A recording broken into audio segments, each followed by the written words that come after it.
हर हर महादेव। हर हर महादेव।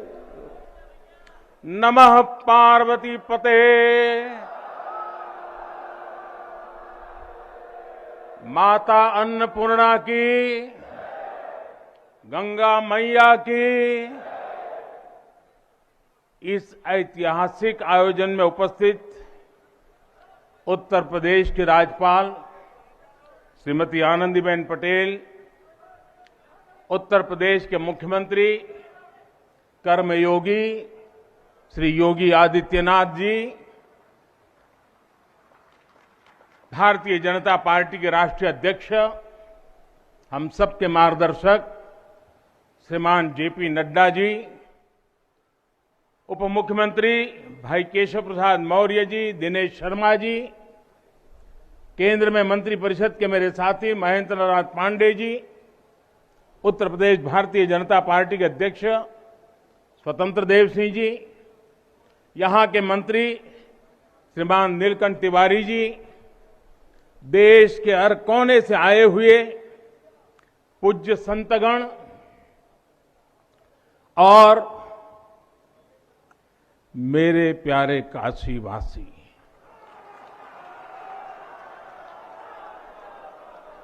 और देश विदेश से इस अवसर के साक्षी बन रहे सभी श्रद्धालु साथीगण, काशी के सभी बंधुओं के साथ बाबा विश्वनाथ के चरणों में हम शीश नवावत है।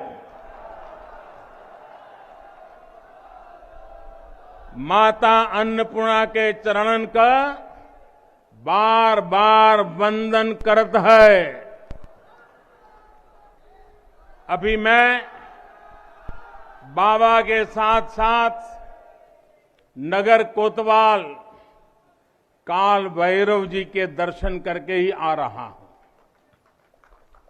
देशवासियों के लिए उनका आशीर्वाद लेकर आ रहा हूं। काशी में कुछ भी खास हो, कुछ भी नया हो, तो सबसे पहले उनसे पूछना आवश्यक है। मैं काशी के कोतवाल के चरणों में भी प्रणाम करता हूं। गंगा तरंग रमणीय जटा कलापम, गौरी निरंतर विभूषित वाम भागम, नारायण प्रिय मनंग मदापहारम, वाराणसी पुरपतिम भज विश्वनाथम।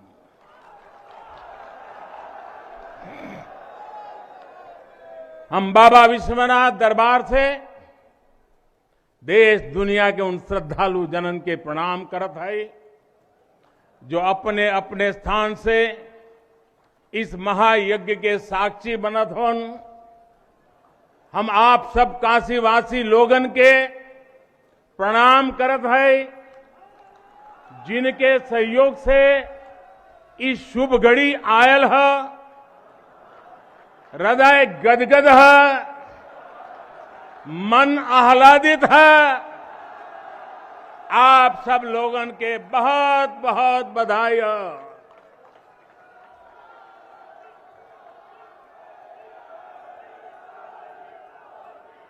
साथियों, हमारे पुराणों में कहा गया है कि जैसे ही कोई काशी में प्रवेश करता है, सारे बंधनों से मुक्त हो जाता है। भगवान विश्वेश्वर का आशीर्वाद,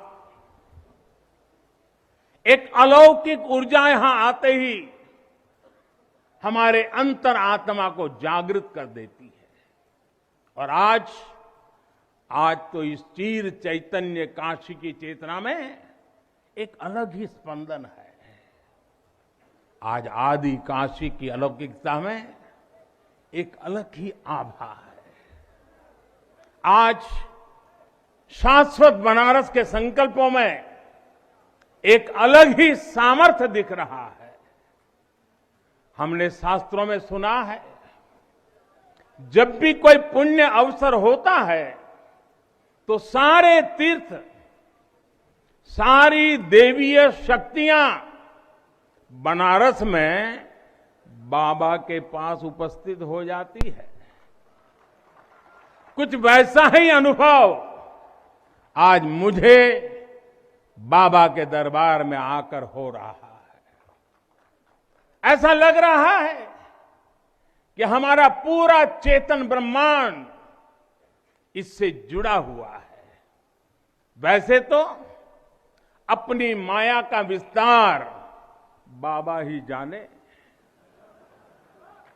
लेकिन जहां तक हमारी मानवीय दृष्टि जाती है, विश्वनाथ धाम के इस पवित्र आयोजन के इसे समय पर इस समय पूरा विश्व जुड़ा हुआ है। साथियों, आज भगवान शिव का प्रिय दिन सोमवार है।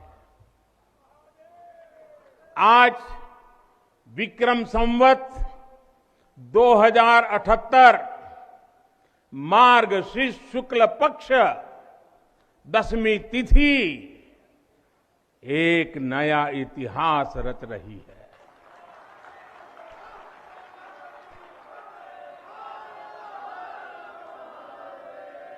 और हमारा सौभाग्य है कि हम इस तिथि के साक्षी बन रहे हैं।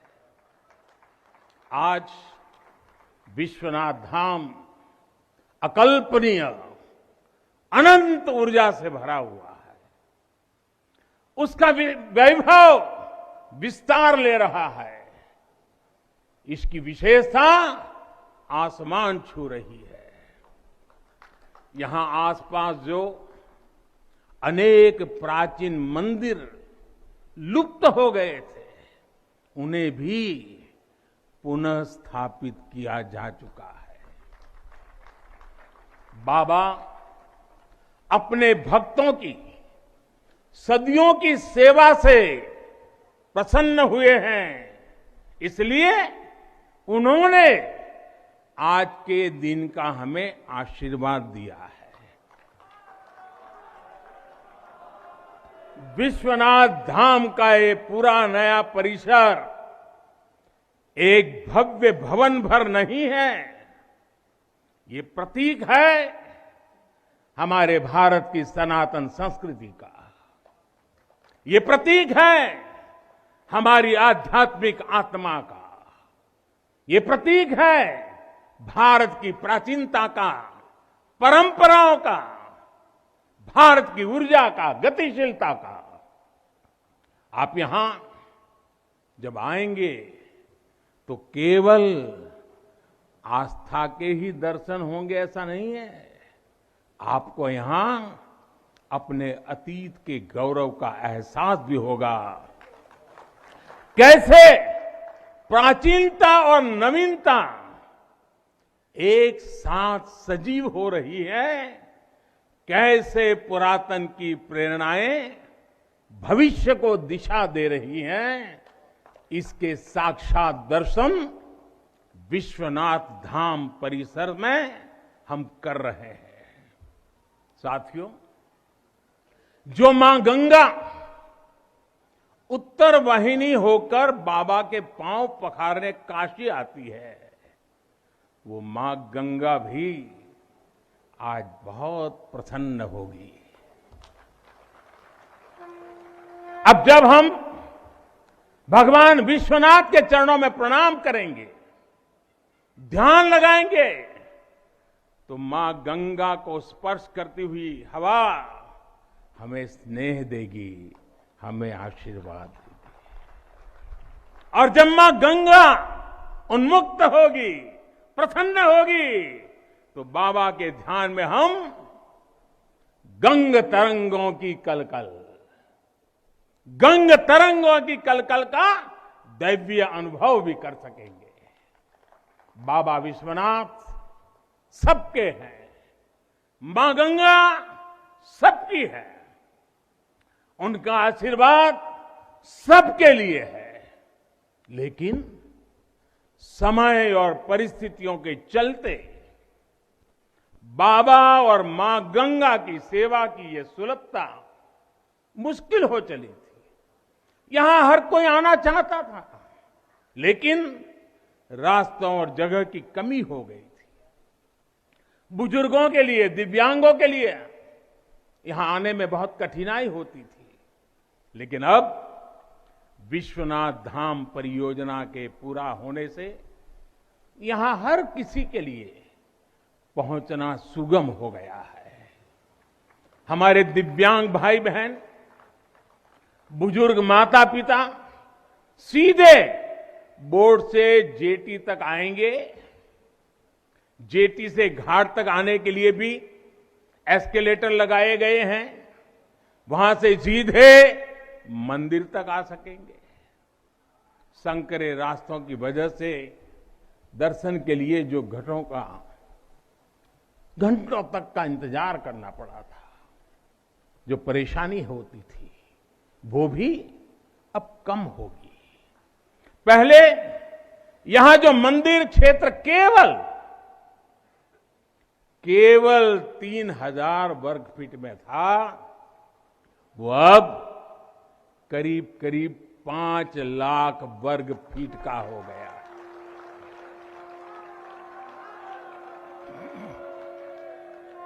अब मंदिर और मंदिर परिसर में 50, 60, 70 हजार श्रद्धालु आ सकते हैं। यानी पहले मां गंगा का दर्शन स्नान और वहां से सीधे विश्वनाथ धाम, यही तो है हर हर महादेव। साथियों, जब मैं बनारस आया था तो एक विश्वास लेकर आया था। विश्वास अपने से ज्यादा बनारस के लोगों पर था, आप पर था। आज हिसाब किताब का समय नहीं है, लेकिन मुझे याद है तब कुछ ऐसे लोग भी थे जो बनारस के लोगों पर संदेह करते थे। कैसे होगा ही नहीं, यहां तो ऐसे ही चलता है। ये मोदी जी जैसे बहुत आके गए। मुझे आश्चर्य होता था कि बनारस के लिए ऐसी ही धारणाएं बना ली गई थी, ऐसे तर्क दिए जाने लगे थे। ये जड़ता बनारस की नहीं थी, हो भी नहीं सकती थी। थोड़ी बहुत राजनीति थी, थोड़ा बहुत कुछ लोगों का निजी स्वार्थ, इसलिए बनारस पर आरोप लगाए जा रहे थे। लेकिन काशी तो काशी है, काशी तो अविनाशी है। काशी में एक ही सरकार है।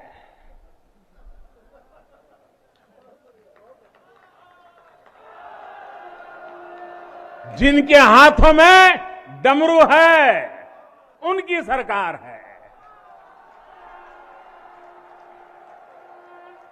जहां गंगा अपनी धारा बदलकर बहती हो, उस काशी को भला कौन रोक सकता है। काशी खंड में भगवान शंकर ने खुद कहा है, बिना मम प्रसादम वै कह काशी प्रति प्रद्युत्ते।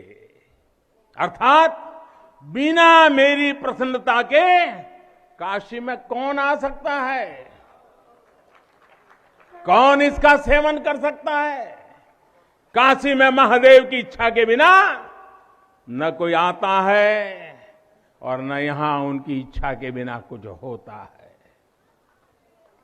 यहां जो कुछ होता है महादेव की इच्छा से होता है। ये जो कुछ भी हुआ है महादेव ने ही किया है।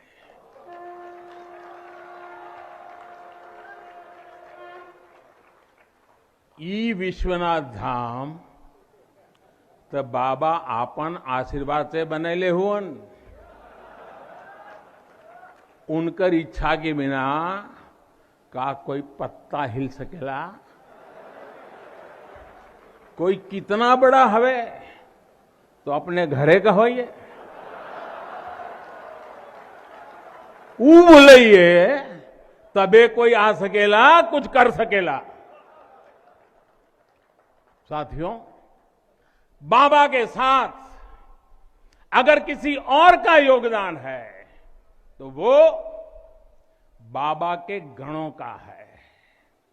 बाबा के गण यानी हमारे सारे काशीवासी, सारे काशीवासी जो खुद महादेव के ही रूप है। जब भी बाबा को अपनी शक्ति अनुभव करानी होती है वो काशी वासियों का माध्यम ही बना देते हैं। फिर काशी करती है और दुनिया देखती है। इदम शिवाय इदम नमः, इदम शिवाय इदम नमः। भाई और बहनों, मैं आज अपने हर उस श्रमिक भाई बहनों का भी आभार व्यक्त करना चाहता हूं जिसका पसीना इस भव्य परिसर के निर्माण में बहा है। कोरोना के इस विपरीत काल में भी उन्होंने यहां पर काम रुकने नहीं दिया। मुझे अभी अपने इस श्रमिक साथियों से मिलने का अवसर मिला, उनके आशीर्वाद लेने का सौभाग्य मिला। हमारे कारीगर, हमारे सिविल इंजीनियरिंग से जुड़े लोग, प्रशासन के लोग, वो परिवार जिनके यहां घर हुआ करते थे, मैं सभी का अभिनंदन करता हूं। और इन सबके साथ मैं यूपी सरकार, हमारे कर्मयोगी मुख्यमंत्री योगी आदित्यनाथ जी का भी और उनकी पूरी टीम का भी अभिनंदन करता हूं जिन्होंने काशी विश्वनाथ धाम परियोजना को पूरा करने के लिए दिन रात एक कर दिया। साथियों, हमारी इस वाराणसी ने युगों को जिया है, इतिहास को बनते बिगड़ते देखा है। कितने ही कालखंड आए गए, कितनी ही सल्तनतें उठी और मिट्टी में मिल गई, फिर भी बनारस बना हुआ है। बनारस अपना रस बिखेर रहा है। बाबा का ये धाम शाश्वत ही नहीं रहा है, इसके सौंदर्य ने भी हमेशा संसार को आश्चर्यचकित और आकर्षित किया है। हमारे पुराणों में प्राकृतिक आभा से घिरी काशी से, काशी के ऐसे ही दिव्य स्वरूप का वर्णन किया गया है। अगर हम ग्रंथों को देखेंगे, शास्त्रों को देखेंगे, इतिहासकारों ने भी वृक्षों, सरोवरों, तालाबों से घिरी काशी के अद्भुत स्वरूप का बखान किया है। लेकिन समय कभी एक जैसा नहीं रहता। आतताइयों ने इस नगरी पर आक्रमण किए, इसे ध्वस्त करने के प्रयास किए। औरंगजेब के अत्याचार, उसके आतंक का इतिहास साक्षी है, जिसने सभ्यता को तलवार के बल पर बदलने की कोशिश की, जिसने संस्कृति को कट्टरता से कुचलने की कोशिश की। लेकिन इस देश की मिट्टी बाकी दुनिया से कुछ अलग है। यहां अगर औरंगजेब आता है तो शिवाजी भी उठ खड़े होते हैं। अगर कोई सालार मसूद इधर बढ़ता है तो राजा सुहेलदेव जैसे वीर योद्धा उसे हमारी एकता की ताकत का एहसास करा देते हैं। और अंग्रेजों के दौर में भी वॉरेन हेस्टिंग का क्या हाल काशी के लोगों ने किया था। ये तो काशी के लोग समय समय पर बोलते रहते हैं और काशी की जुबान पे निकलता है, घोड़े पर हौदा और हाथी पर जिन जान लेकर भागल वॉरेन हेस्टिंग। साथियों, आज समय का चक्र देखिए, आतंक के वो पर्याय इतिहास के काले पन्नों तक सिमट कर रह गए हैं और मेरी काशी आगे बढ़ रही है, अपने गौरव को फिर से नई भव्यता दे रही है। साथियों, काशी के बारे में मैं जितना बोलता हूं उतना डूबता जाता हूं, उतना ही भावुक हो जाता हूं। काशी शब्दों का विषय नहीं है, काशी संवेदनाओं की सृष्टि है। काशी वो है जहां जागृति ही जीवन है। काशी वो है जहां मृत्यु भी मंगल है। काशी वो है जहां सत्य ही संस्कार है। काशी वो है जहां प्रेम ही परंपरा है। भाइयों बहनों, हमारे शास्त्रों ने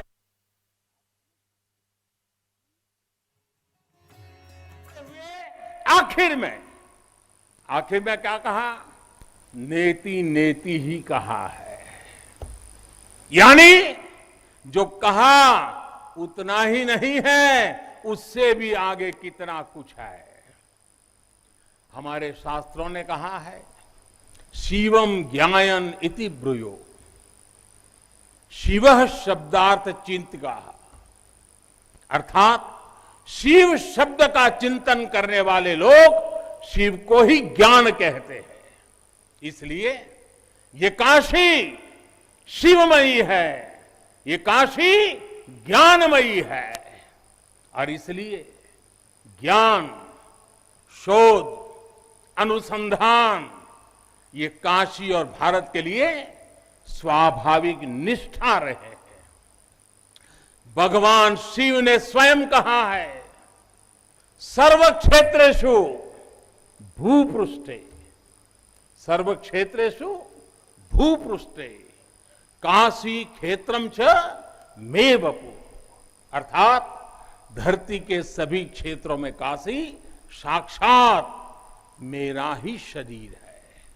इसलिए यहां का पत्थर, यहां का हर पत्थर शंकर है। इसलिए हम अपनी काशी को सजीव मानते हैं और इसी भाव से हमें अपने देश के कण कण में मातृभाव का बोध होता है। हमारे शास्त्रों का वाक्य है, दृश्यते स्वर्ग सर्वे है, काश्यम विश्वेश्वर तथा, यानी काशी में सर्वत्र हर जीव में भगवान विश्वेश्वर के ही दर्शन होते हैं। इसलिए काशी जीवत्व को सीधे शिवत्व से जोड़ती है। हमारे ऋषियों ने भी कहा है, विश्वेश्वरम शरणम समय बुद्धि प्रदास्यति, अर्थात भगवान विश्वेश्वर की शरण में आने पर समबुद्धि व्याप्त हो जाती है। बनारस वो नगर है जहां से जगत गुरु शंकराचार्य को श्री डोम राजा की पवित्रता से प्रेरणा मिली। उन्होंने देश को एकता के सूत्र में बांधने का संकल्प लिया। ये वो जगह है जहां भगवान शंकर की प्रेरणा से गोस्वामी तुलसीदास जी ने रामचरितमानस जैसी अलौकिक रचना की। यहीं की धरती सारनाथ में भगवान बुद्ध का बोध संसार के लिए प्रकट हुआ।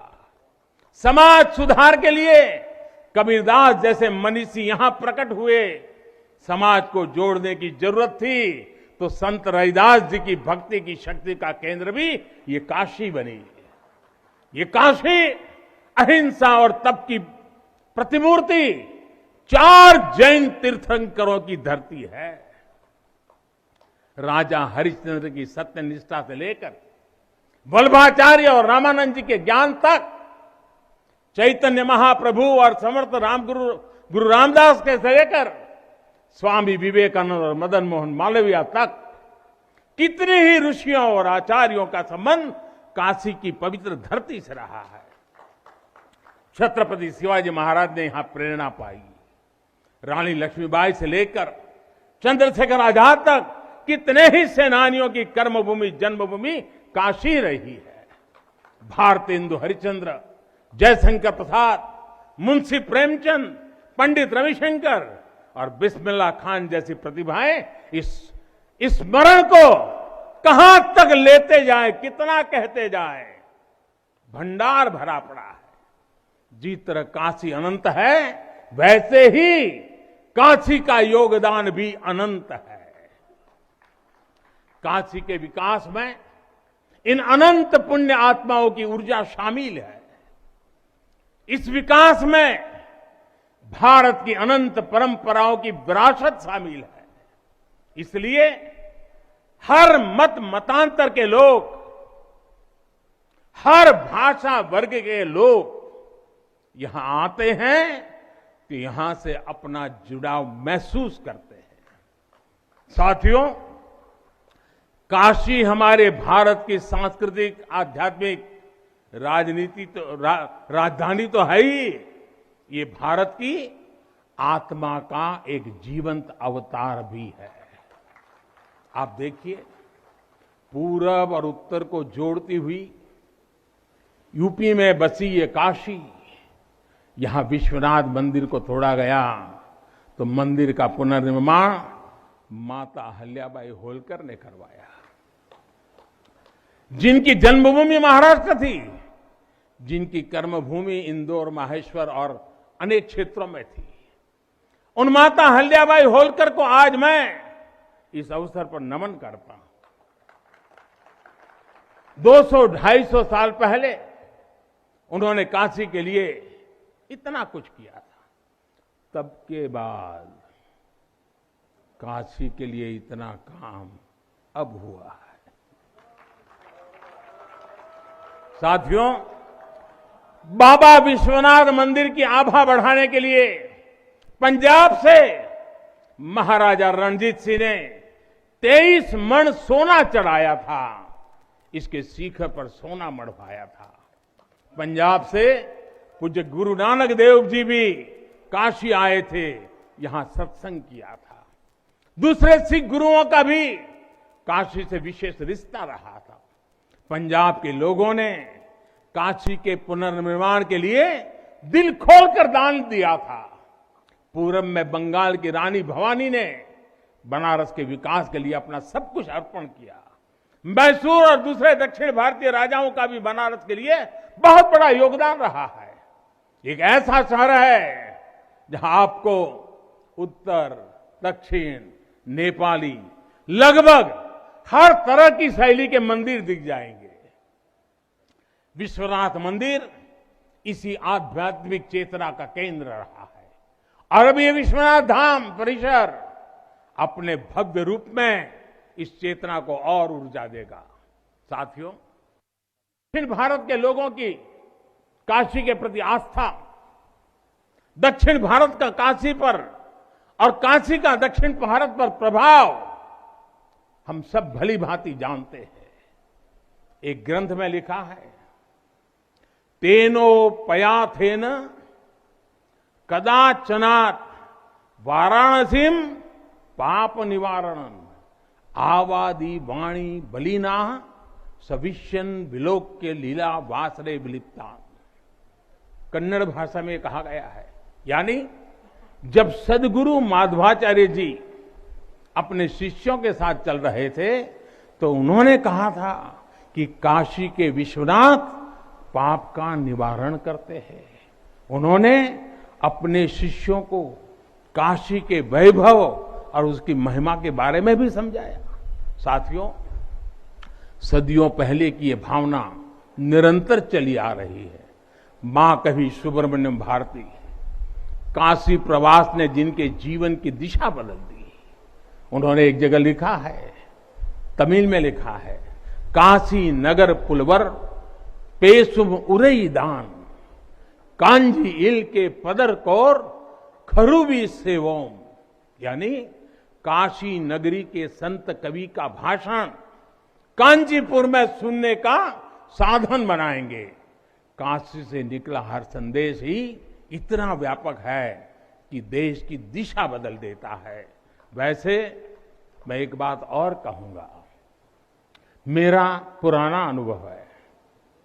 हमारे घाट पर रहने वाले, नाव चलाने वाले कई बनारसी साथी तो, और आपने भी कभी अनुभव किया होगा, तमिल, कन्नड़ा, तेलुगु, मलयालम इतनी फराटेदार तरीके से बोलते हैं कि लगता है कि कहीं केरला, तमिलनाडु या कर्नाटक तो नहीं आ गए। अब इतना बढ़िया बोलते हैं। साथियों, भारत की हजारों सालों की ऊर्जा ऐसे ही तो सुरक्षित रही है, संरक्षित रही है। जब अलग अलग स्थानों के क्षेत्रों के सूत्र से जुड़ते हैं तो भारत एक भारत श्रेष्ठ भारत के रूप में जागृत होता है। इसलिए हमें सौराष्ट्र सोमनाथम से लेकर अयोध्या, मथुरा, माया, काशी, कांची, अवंतिका का हर दिन स्मरण करना सिखाया जाता है। हमारे यहां तो 12 ज्योतिर्लिंगों के स्मरण का ही फल बताया गया है। तस्य तस्य फल प्राप्ति ही भविष्यति न संशय। यानी सोमनाथ से लेकर विश्वनाथ तक 12 ज्योतिर्लिंगों का स्मरण करने से हर संकल्प सिद्ध हो जाता है। इसमें कोई संशय ही नहीं है। ये संशय इसलिए नहीं है क्योंकि स्मरण के बहाने पूरे भारत का भाव एकजुट हो जाता है। और जब भारत का भाव आ जाए तो संशय कहां रह जाता है, असंभव क्या बचता है। साथियों, ये भी सिर्फ संयोग नहीं है कि जब भी काशी ने करवट ली है, कुछ नया किया है, देश का भाग्य भी बदला है। बीते 7 वर्षों से काशी में चल रहा विकास का महायज्ञ आज एक नई ऊर्जा को प्राप्त कर रहा है। काशी विश्वनाथ धाम का लोकार्पण भारत को एक निर्णायक दिशा देगा, एक उज्जवल भविष्य की तरफ ले जाएगा। ये परिसर साक्षी है हमारे सामर्थ्य का, हमारे कर्तव्य का। अगर सोच लिया जाए, ठान लिया जाए तो असंभव कुछ भी नहीं है। हर भारतवासी की भुजाओं में वो बल है, हर भारतवासी की भुजाओं में वो बल है जो अकल्पनीय को साकार कर देता है। हम तप जानते हैं, हम तपस्या जानते हैं, देश के लिए दिन रात खपना जानते हैं। चुनौती कितनी ही बड़ी क्यों ना हो, हम भारतीय मिलकर उसे परास्त कर सकते हैं। विनाश करने वालों की शक्ति कभी भारत की शक्ति और भारत की भक्ति से बड़ी नहीं हो सकती। याद रखिए, जैसी दृष्टि से हम खुद को देखेंगे, वैसी ही दृष्टि से विश्व भी हमें देखेगा। मुझे खुशी है कि सदियों की गुलामी ने हम पर जो प्रभाव डाला था, जिस हीन भावना से भारत को भर दिया गया था, अब आज का भारत उससे बाहर निकल रहा है। आज का भारत सिर्फ सोमनाथ मंदिर का सौंदर्यीकरण ही नहीं करता, बल्कि समंदर में हजारों किलोमीटर ऑप्टिकल फाइबर भी बिछा रहा है। आज का भारत सिर्फ बाबा केदारनाथ मंदिर का जीर्णोद्धार ही नहीं कर रहा, बल्कि अपने दमखम पर अंतरिक्ष में भारतीयों को भेजने की तैयारी में जुटा है। आज का भारत सिर्फ अयोध्या में प्रभु श्री राम का मंदिर ही नहीं बना रहा, बल्कि देश के हर जिले में मेडिकल कॉलेज भी बना रहा है। आज का भारत सिर्फ बाबा विश्वनाथ धाम को भव्य रूप ही नहीं दे रहा, बल्कि गरीब के लिए करोड़ों पक्के घर भी बना रहा है। साथियों, नए भारत में अपनी संस्कृति का गर्व भी है और अपने सामर्थ्य पर उतना ही भरोसा भी है। नए भारत में विरासत भी है और विकास भी है। आप देखिए, अयोध्या से जनकपुर आना जाना आसान बनाने के लिए राम जन्म की मार्ग का निर्माण हो रहा है। आज भगवान राम से जुड़े स्थानों को रामायण सर्किट से जोड़ा जा रहा है और साथ ही रामायण ट्रेन चलाई जा रही है। बुद्ध सर्किट पर ही काम हो रहा है, तो साथ ही कुशीनगर में इंटरनेशनल एयरपोर्ट भी बनाया गया है।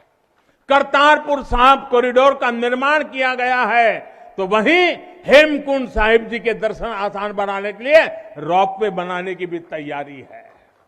उत्तराखंड में 4 धाम सड़क महापरियोजना पर भी तेजी से काम जारी है।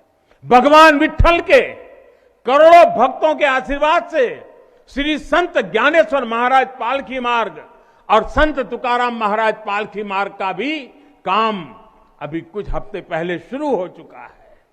साथियों, केरला में गुरुवायूर मंदिर हो या तमिलनाडु में कांचीपुरम वेलंकानी, तेलंगाना का जोगुलांबा देवी मंदिर हो या फिर बंगाल का बेलूर मठ, गुजरात में द्वारका जी हो या फिर अरुणाचल प्रदेश का परशुराम कुंड, देश के अलग अलग राज्यों में हमारी आस्था और संस्कृति से जुड़े ऐसे अनेकों पवित्र स्थानों पर पूरे भक्ति भाव से काम किया गया है, काम चल रहा है। भाइयों और बहनों, आज का भारत अपनी खोई हुई विरासत को फिर से संजो रहा है। यहां काशी में तो माता अन्नपूर्णा खुद विराजती है। मुझे खुशी है कि काशी से चुराई गई मां अन्नपूर्णा की प्रतिमा 1 शताब्दी के इंतजार के बाद, 100 साल के बाद अब फिर से काशी में स्थापित की जा चुकी है। माता अन्नपूर्णा की कृपा से कोरोना के कठिन समय में देश ने अपने अन्न भंडार खोल दिए। कोई गरीब भूखा न सोए, इसका ध्यान रखा। मुफ्त राशन का इंतजाम किया। साथियों, जब भी हम भगवान के दर्शन करते हैं, मंदिर आते हैं, कई बार ईश्वर से कुछ मांगते हैं, कुछ संकल्प लेकर भी जाते हैं। मेरे लिए तो जनता जनार्दन ईश्वर का रूप है। मेरे लिए हर भारतवासी ईश्वर का ही अंश है। जैसे सब लोग भगवान के पास जाकर के मांगते हैं, जब मैं आपको भगवान मानता हूं, जनता जनार्दन को ईश्वर का रूप मानता हूं, तो मैं आज आपसे कुछ मांगना चाहता हूं। मैं आपसे कुछ मांगता हूं। मैं आपसे अपने लिए नहीं, हमारे देश के लिए 3 संकल्प चाहता हूं। भूल मत जाना, 3 संकल्प चाहता हूं और बाबा की पवित्र धरती से मांग रहा हूं। पहला स्वच्छता, दूसरा सृजन और तीसरा आत्मनिर्भर भारत के लिए निरंतर प्रयास।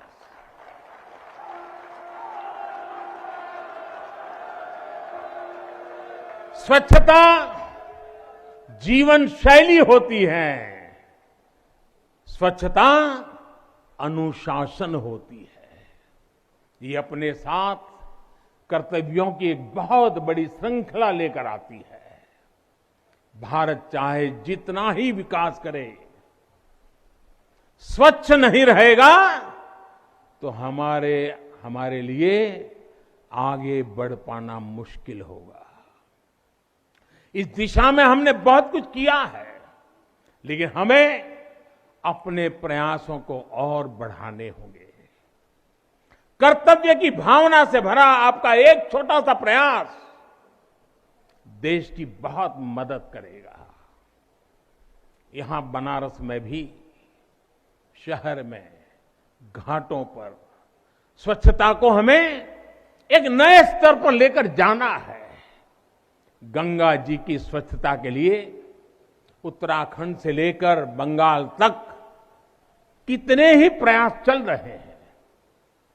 नमामि गंगे अभियान की सफलता बनी रहे, इसके लिए हमें सजग होकर काम करते रहना होगा। साथियों, गुलामी के लंबे कालखंड है, हम भारतीयों का आत्मविश्वास ऐसा तोड़ा कि हम अपने ही सृजन पर विश्वास खो बैठे। आज हजारों वर्ष पुरानी इस काशी से मैं हर देशवासी का आह्वान करता हूं, पूरे आत्मविश्वास से सृजन करिए, इनोवेट करिए, इनोवेटिव तरीके से करिए। जब भारत का युवा कोरोना के इस मुश्किल काल में सैकड़ों स्टार्टअप बना सकता है, इतनी चुनौतियों के बीच 40 से ज्यादा यूनिकॉर्न बना सकता है, वो भी ये दिखाता है कुछ भी कर सकता है। आप सोचिए, एक यूनिकॉर्न यानी स्टार्टअप करीब करीब 7-7 हजार करोड़ रुपए से भी ज्यादा का है और पिछले 1-1.5 साल में बना है। इतने कम समय में यह अभूतपूर्व है। हर भारतवासी जहां भी है, जिस भी क्षेत्र में है, देश के लिए कुछ नया करने का प्रयास करेगा, तभी नए मार्ग मिलेंगे, नए मार्ग बनेंगे और हर नई मंजिल पाकर रहेंगे।